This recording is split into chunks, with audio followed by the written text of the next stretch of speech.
नमस्कार दोस्तों, Pant agro classes के ऑनलाइन प्लेटफॉर्म पर आपका हार्दिक स्वागत है, अभिनंदन है। तो जैसा कि आप लोग आजकल तैयारी में जुटे हुए हैं, किसके में, एग्रीकल्चर सुपरवाइजर कृषि प्रशिक्षक में। तो कृषि प्रशिक्षक का जो एग्जाम है, एग्रीकल्चर सुपरवाइजर का जो एग्जाम है आपका फिक्स हो चुका है। और उसको देखते हुए मैं आपके लिए बहुत सारे ऐसे टॉपिक लेके आऊंगा जहां से क्वेश्चन बिल्कुल फिक्स है कि वहां से क्वेश्चन आना ही है। आप पिछले एग्जाम के क्वेश्चंस वगैरह देखोगे तो आपको पता चल जाएगा कि क्वेश्चन कहां से पूछा गया है और किस टाइप का क्वेश्चन आपसे पूछा गया है।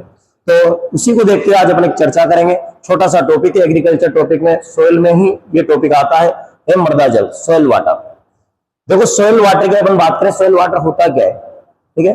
तो water available in the soil pores, this is known as soil water. और आपको पता होगा कि प्लांट्स में वाटर के बिना कोई भी काम पूरा नहीं हो सकता। प्लांट को न्यूट्रिएंट चाहिए तो वाटर की जरूरत पड़ेगी। प्लांट्स को अपनी बॉडी का टेम्परेचर मेंटेन करना है तो उसको वाटर की जरूरत पड़ेगी, ठीक है। और प्लांट्स में न्यूट्रिएंट का ट्रांसपोर्टेशन चाहिए, मतलब न्यूट्रिएंट्स रूट से लेकर के लीव्स तक कैसे जा रहा है, तो वो किसके थ्रू जाएगा, आपका वाटर के थ्रू जाएगा, ठीक है। तो सोइल वाटर एक बहुत इंपॉर्टेंट टॉपिक है, यहां से बहुत ही शानदार क्वेश्चन आपके आने वाले हैं। तो आज आपको मैं ये टॉपिक बिल्कुल शॉर्ट तरीके से समझाने वाला हूं, तो आप ध्यान से देखिएगा। तो देखिए, चर्चा करते हैं सोइल वाटर के बारे में, मृदा जल के बारे में, ठीक है। तो देखो, अपन बात कर रहे हैं सोइल वाटर, मृदा जल, ठीक है। तो मृदा जल होता क्या है, सोइल वाटर क्या होता है। और वैसे अपन बात करें कि एक छोटा सा टॉपिक आपका इसके ऊपर आएगा जिसको अपन बोलते हैं सोइल कंपोनेंट।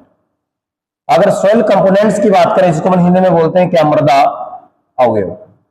जो मृदा अवयव जो होते हैं इसी का पार्ट है आपका सोइल वाटर। क्योंकि मृदा के अवयव मतलब सोइल कंपोनेंट्स की अगर अपन बात करें तो सोइल के 4 कंपोनेंट्स होते हैं। 4 कंपोनेंट्स कौन से होते हैं, तो एक होता है भी आपका खनिज पदार्थ, तो एक होता है खनिज पदार्थ। दूसरा जो पदार्थ है जिसको अपन इंग्लिश में बोलते हैं क्या, मिनरल मैटर, मिनरल मैटर। दूसरा जो पदार्थ है उसको हम बोलेंगे क्या, कार्बनिक पदार्थ, कार्बनिक पदार्थ। और कार्बनिक पदार्थ को बोला जाता है ऑर्गेनिक मैटर, ऑर्गेनिक मैटर, ठीक है। और इसके बाद तीसरा जो है वो है आपका मृदा जल, और चौथा है आपकी मृदा वायु, ठीक है।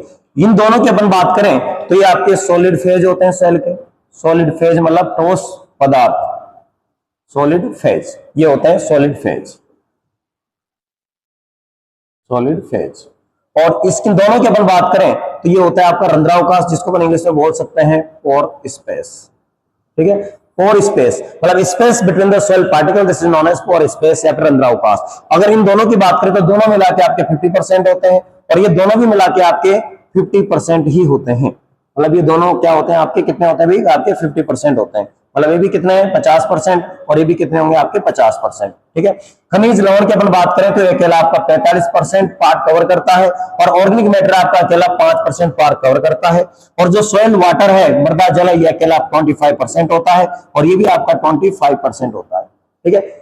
तो यहां पर जो सबसे इंपॉर्टेंट टॉपिक आज का अपना टॉपिक है सोइल वाटर, इनको बारे में अपन बाद में बात करेंगे आगे आने वाली क्लासेज में। आज अपन केवल चर्चा करेंगे किसके बारे में, सोइल वाटर के बारे में। तो सोइल वाटर क्या होता है तो जान लेते हैं अपन भाई, सोइल वाटर होता क्या है। तो ठीक है, देखिए भाई, जो सोइल वाटर है आपका 3 टाइप का वाटर है, ठीक है। सबसे पहले अपन बात कर रहे थे कि इसकी हाइग्रोस्कोपिक वाटर की, आर्द्रताग्राही जल की। जो आर्द्रताग्राही जल होता है इसको इंग्लिश में बोलते हैं क्या, हाइग्रोस्कोपिक वाटर। हाइग्रोस्कोपिक वाटर वो होता है कि जो आपकी शुष्क मृदा होती है, जो ड्राई सॉइल होती है, वो एटमॉस्फेयर से जिस वाटर को क्या करती है, कंजर्व कर लेती है, अपने पास ले लेती है, वो होता है आपका आर्द्रताग्राही जल। और ये जो जल होता है ये सबसे अधिक बल कितना, 31 एटीएम पर क्या होता है, सॉइल में प्रेजेंट होता है, और प्लांट इस वाटर को यूज नहीं कर पाता है। मतलब प्लांट के किसी भी काम का वाटर आपका नहीं होता है। दूसरे वाटर की अपन बात करें तो दूसरा वाटर है कौन सा आपका, गुरुत्वीय जल, जिसको बोला जाता है क्या, कौन सा, ग्रेविटेशनल वाटर। और ये जो ग्रेविटेशनल वाटर होता है ये मृदा में 1/3 एटीएम या फिर 0.33 एटीएम पर क्या होता है, प्रेजेंट होता है। और ये वाटर ज्यादा होने की वजह से कहां चला जाता है, बहुत नीचे चला जाता है सॉइल में, तो इसको भी प्लांट यूज नहीं कर पाता है, इसको भी प्लांट यूज नहीं कर पाएगा। अगला जो वाटर है आपका कौन सा, आपका केसीय जल, जिसको अपन क्या बोलते हैं, कैपिलरी वाटर। मतलब वह जल जो गुरुत्वीय जल, गुरुत्वीय जल कितने में आएगा आपका, 1/3 एटीएम। वह आर्द्रताग्राही जल जो कितना होता है आपका,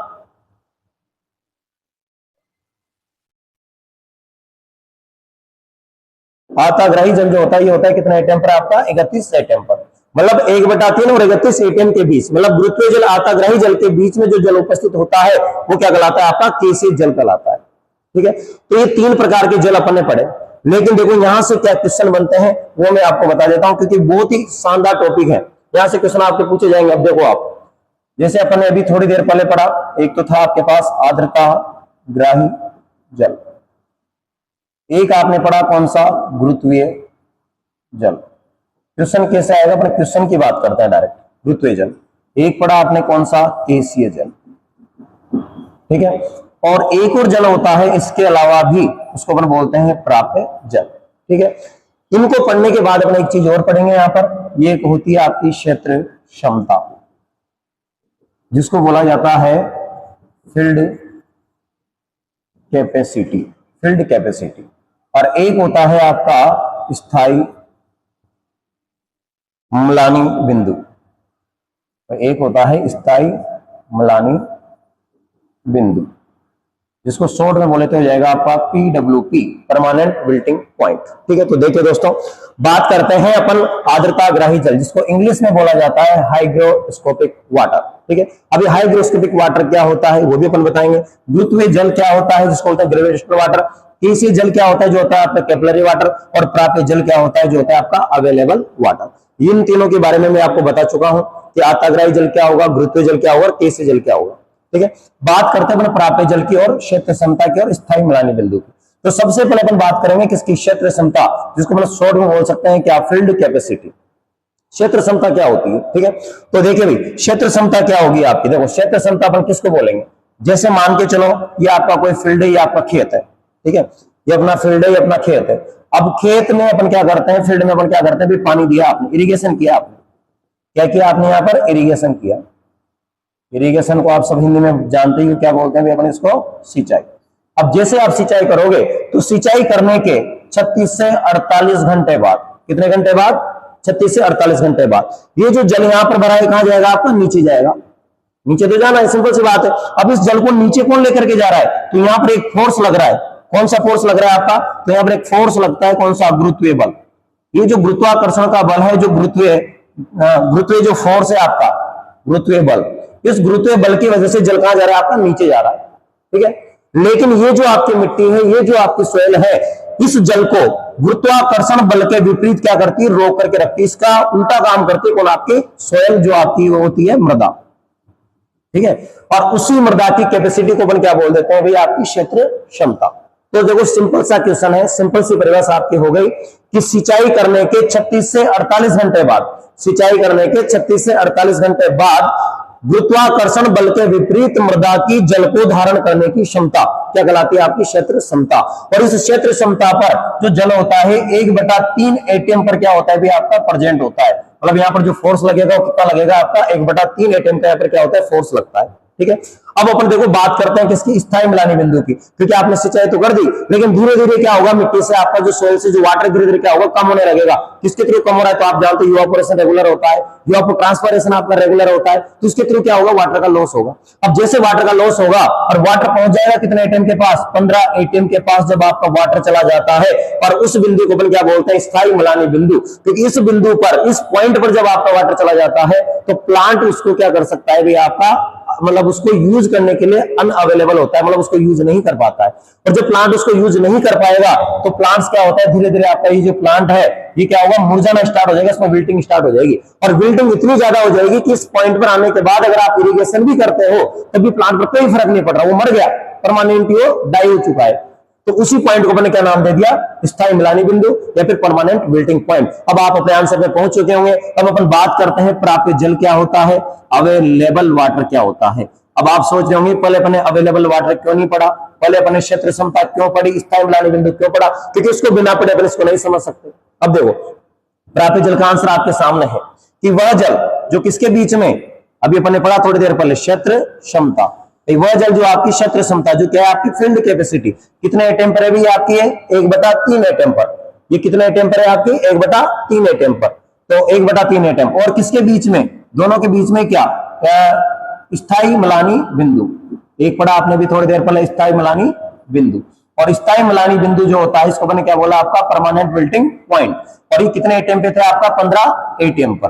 तो वह जल जो क्षेत्र समता और स्थायी मिलानी बिंदु मतलब 1/3 से 15 एटीएम के बीच में जो जल होगा वो क्या कहलाएगा, आपका प्राप्य जल कहलाएगा, अवेलेबल वाटर कहलाएगा। ठीक है, मतलब वो जल जो आपका क्षेत्र समता और स्थायी मिलानी बिंदु के बीच में उपस्थित होता है वो क्या कहलाता है, आपका प्राप्य जल।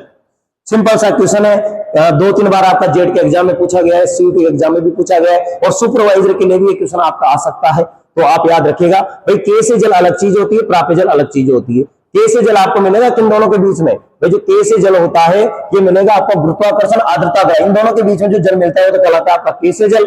लेकिन जो आपका क्षेत्र समता और स्थायी मिलानी बिंदु के बीच में जो जल होता है वो कहलाता है आपका प्राप्य जल।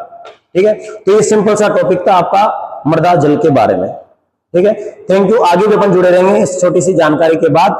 मैं आपको बताना चाहूंगा कि आगे जो क्लास है वो बहुत ही मजेदार आपके होने वाली है। मैं से छोटे छोटे टॉपिक आपके लिए लेके आऊंगा जहां से हर बार एग्जाम में क्वेश्चन पूछे जाते हैं, और हर एग्जाम में आप सर्च करके देखेगा, आप पुराने बुक्स उठा के देखेगा, हर एग्जाम में हर टॉपिक से एक या दो क्वेश्चन आपको मिल ही जाएंगे। इस सोइल का जो टॉपिक है इसको अपन छोटे छोटे करके अपन इसको क्या करेंगे, पूरा कवर करेंगे। तो आप चैनल को सब्सक्राइब करो, पंत एग्रो क्लासेस के नाम से आपको चैनल मिलेगा, उसको आप सब्सक्राइब करो, और अपने जो भी जानकारी, जो भी आपको डाउट है आप कमेंट करके जरूर बताएं, ताकि आने वाली क्लासेस में आपके डाउट पूरे कर दी जाए। धन्यवाद, थैंक यू।